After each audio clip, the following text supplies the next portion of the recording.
자, 척추 기립근이라고 하는 근육이 있는데 귀에 보면 이제 유양돌기라고 이제 뼈가 있습니다. 유양돌기에서 여기 보면 이제 천골, 예, 천골까지 이어져 있는 척추가 있어요. 이 척추를 지지하는 겁니다. 유양돌기가 이제 머리 아니에요? 두 개, 그렇지? 그래서 뭐 이렇게 따지면은 요 공간이 두 개 천골이죠, 그렇죠? 네, 두 개 천골입니다. 두 개 천골을 뭐 어떻게 해서 하겠다 하는 테라피가 이제 두 개 천골 요법이라고 보면 돼요. 그러니까 결국은 두 개 천골 요법이라는 것은 이 기립근이 가장 이상적으로 합리적으로 이제 이렇게 종속되어 있는 근육이다라고 할 수가 있어요. 근데 기립근 그러면은 여기 척추 극돌기를 중심으로 해가지고 뭐 수평으로 있거나 아니면 유선으로 있거나 하여튼 여기에 있으면서 등에서 가장 긴 근육입니다. 그래서 요걸 좀 나누어 볼 필요가 있어요. 왜냐하면 여기 상부에 사는 애하고 하부에 사는 애는 이 중간에 서로 기능이 다르기 때문에 같은 이름의 근육이다 하더라도 여기서 만약에 뭔가를 주동한다면 여기서 기람을 하면서 가운데가 이제 협동을 하는 요 시스템으로 운영이 됩니다. 그러니까 우리가 상부 승모근이 있으면 하부 승모근이 있었죠, 그렇지? 상부하고 하부는 같은 승모근임에도 기능적으로 서로가 다르면서 협동을 하죠. 기립근도 이제 워낙 길다 보니까 그렇게 말할 수가 있어요. 그래서 두 개 총골 요법이라고 그러면 두 개 골하고 총골 사이에 일어나는 어떤 메커니즘에 대한 그 치료법을 얘기를 하는데 여러분들이 많이 알고 있을 거예요. 아마 들었을 겁니다. 두 개 총골 요법. 물론 여기서 말한 두 개 총골은 기립근을만 얘기하는 것은 아니에요. 우리는 지금 기립근에 대해서만 공부를 합니다. 자, 기립근을 보게 되면 천부에 있는 근육이 있고 중부에 있는 근육이 있고 심부에 있는 근육이 있습니다. 이 기립근 그러면 하나인 줄 아는데 그렇지 않아요. 극근이 있고 그 다음에 이제 췌장근이 있고 그 다음에 장배근이 있어요. 또 여기 중간 측에서 보면 이제 반극근이 있고요. 그 다음에 이제 다혈근이 있고 그 다음에 회성근이 있습니다.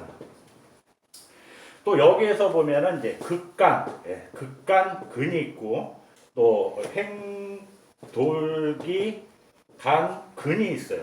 자, 이렇게 척추를 중심으로 해서 척추의 수평을 유지하고 수직을 유지하는 근육들이 이렇게 많다 이겁니다. 근데 이 근육이 머리서부터 시작해서 꽁지뼈까지 있으니까 아까도 얘기했지만 상부하고 하부하고 중부 사이의 거리가 너무 멀어요. 그래서 얘기를 나눠요. 예를 들면 이제 뭐 극근도 이렇게 나눕니다. 머리에 있으면 두극근, 경추에 있으면 경극근, 흉추에 있으면 흉극근 이렇게 나눕니다. 마찬가지로 췌장근도 두 췌장근, 경췌장근, 그 다음에 흉췌장근, 장배근은 경장배근, 흉장배근, 그 다음에 요장배근. 그러니까 이게 3개 곱하는데 3개라니까 9개가 되는 거예요. 근육이 어떻게 보면.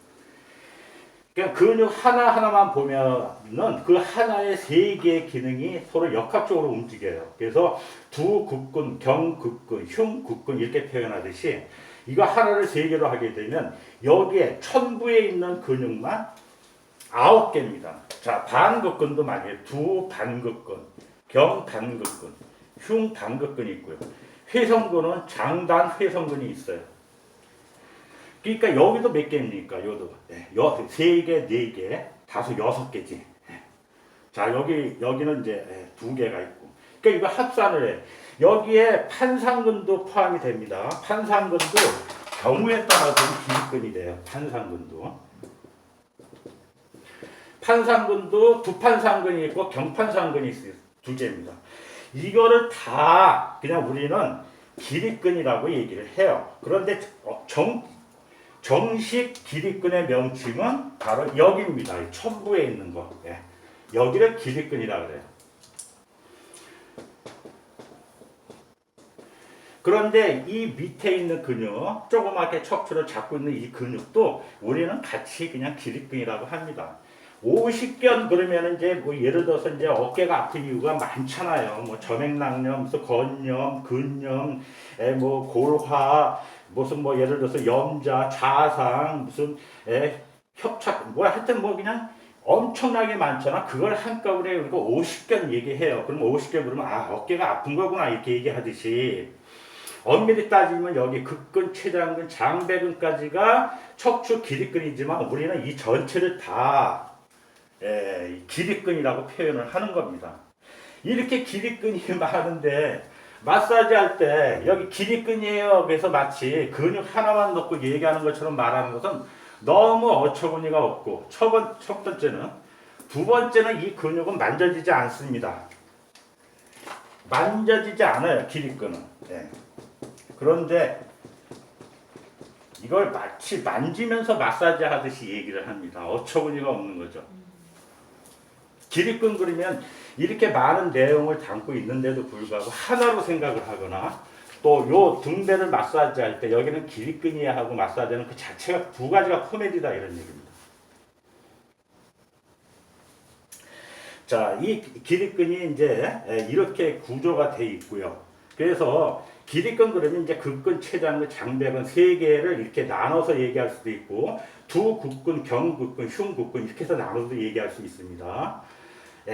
기립근이라고 딱 정하진 않았지만 그 척추에 달라붙어서 척추 운동을 돕는 근육들이 또 있어요. 이렇게 이걸 다 개발적으로 포함해서 우리가 기립근이라고 얘기를 하는 거예요. 50견 그러면 이런 병이 있으니까 나이 50 먹어서 생기는 병이라는 게 있으니까 그냥 우리가 일반적으로 부르잖아요. 50견 뭐 동결견 이렇게 부르듯이 그냥 그렇게 부른다는 거예요. 그러니까 뭐 얘는 기립근이 아니에요 라고 얘기해도 맞지만 둥글게는 같이 봐도 된다 이런 얘기입니다.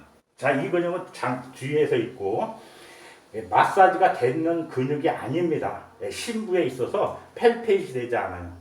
그래서 기립근을 마사지 한다라는 이 얘기 자체는 그냥 놓고 이렇게 마사지 해서는 마사지가 안 되는 걸 마사지 한다고 하는 거고 두 번째는 또 여기에 보면은 뭐 또 해부학을 얘기하다가 방광경이라고 해서 경락을 또 얘기하는 사람들이 있어요. 경락은 방광경이 지나가는 건 맞지만 방광경은 이렇게 지나가지 않습니다. 방광경에서 머리서부터 시작해서 등배에서 왔다 갔다 두 번 하고 허벅다리 뒤에서 두 번 하고 해서 새끼발가락으로 연결되어 있는 이 과정 67개의 혈자리를 다 얘기했을 때가 방광경이에요. 그거 다 빼고 요 등판만 할 때 방광경이라는 뜬구름 없는 얘기를 하는 겁니다. 그리고 치료를 한다고 하고 있어요. 여러분들. 자, 기립근은 이름이 세 개가 있습니다. 첫째는 기립근.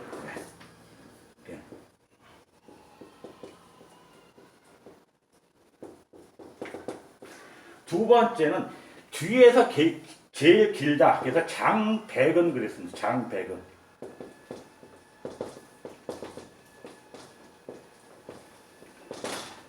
뒤에서 넓다고는 광배근이라는 얘기 들어봤죠? 광배근하고 같습니다. 그 다음에 천골 위에 있어요. 천골 척추근이라고 돼요. 천골 척추근.